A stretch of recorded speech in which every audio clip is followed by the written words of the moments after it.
Good morning students. आज हम लोग साइंस में मानव प्रजनन के बारे में स्टडी करेंगे। इससे पहले वर्तिकाग्र संरचना जो देख रहे हो तुम लोग, इसके बारे में हम लोगों ने पढ़ा था। प्लांट रिप्रोडक्शन, इसके बारे में हम लोग पढ़ चुके हैं। अब हम लोग आज हम लोग शुरू करते हैं मानव प्रजनन, यानी इसको बोलते हैं human reproduction in human. English में बोलेंगे इसको रिप्रोडक्शन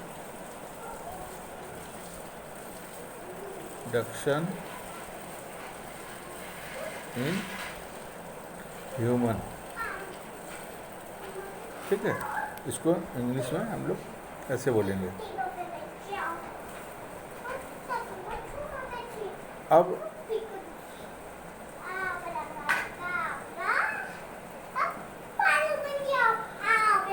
मानव में लैंगिक जनन होता है।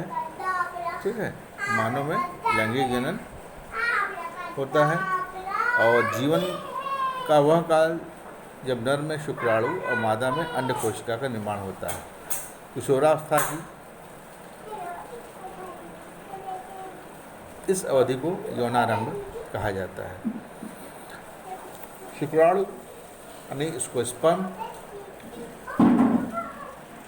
इसको क्या बोलते हैं, स्पर्म, या इसको मेल गैमिट के नाम से भी जाना जाता है। मेल गैमिट, या हिंदी में बोलें तो नर युग्मक, नर युग्मक। ठीक, दूसरा बात, फीमेल में ओवा या एग सेल, एग या फीमेल गैमेट।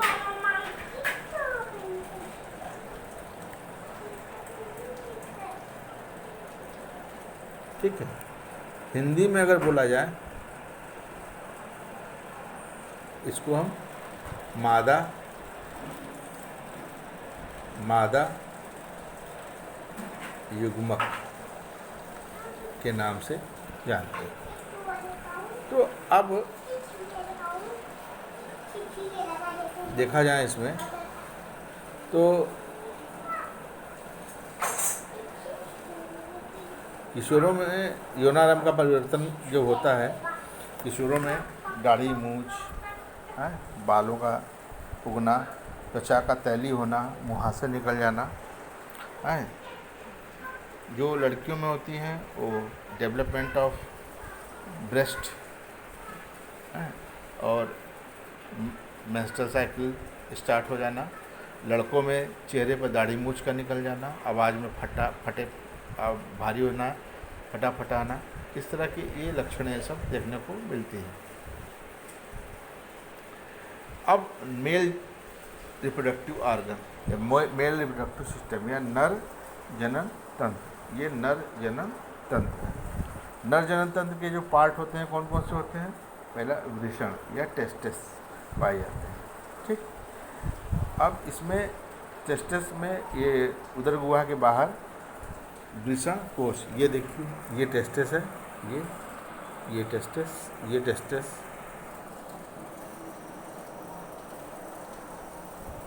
ये टेस्टिस है, ये टेस्टिस है, वृषण, ये वृषण है यहाँ पर। ठीक, तो ये टेस्टिस है और वृषण उदर गुहा के बाहर होता है और वृषण कोश में उपस्थित होता है। वृषण कोश तापमान तुलनात्मक रूप से कम होता है, वृषण कोश बाहर होता है, क्योंकि अगर इसका टेम्परेचर बहुत ज़्यादा बढ़ जाएगा, अगर बॉडी के अंदर होता है, बॉडी के अंदर का टेम्परेचर तो ज़्यादा होता है, तो इससे इसका इफ़ेक्ट स्पर्म पर पड़ता है, शुक्राणुओं पर पड़ता है, जो इससे शुक्राणु मर जाते हैं। तो इससे बचाने के लिए ये शरीर के देहगुहा के बाहर स्थित होता है। नरयुग्मक शुक्राणु यहाँ पर बनते हैं टेस्टिस में।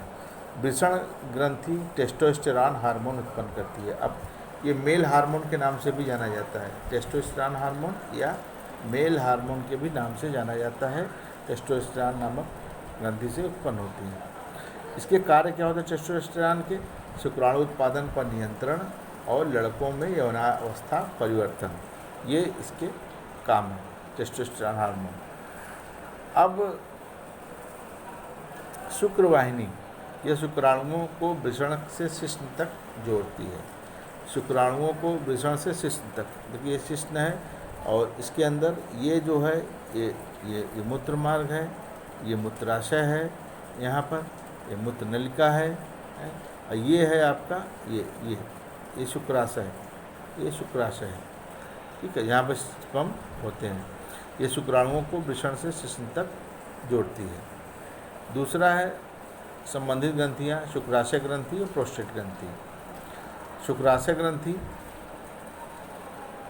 और प्रोस्टेट ग्रंथि अपने स्राव शुक्रवाहिनी में डालते हैं, क्योंकि शुक्राणुओं को तरल माध्यम मिलता है और उस माध्यम में उसका पोषण होता है और उसका स्थानांतरण में सहायक होता है। शुक्राणु और ग्रंथियाँ का स्राव मिल करके वीर्य या सीमेन का निर्माण करती हैं। जो ग्रंथियों का जो स्राव होता है और स्पर्म दोनों मिक्सअप करके वीर्य या सीमेन का उत्पादन करते हैं।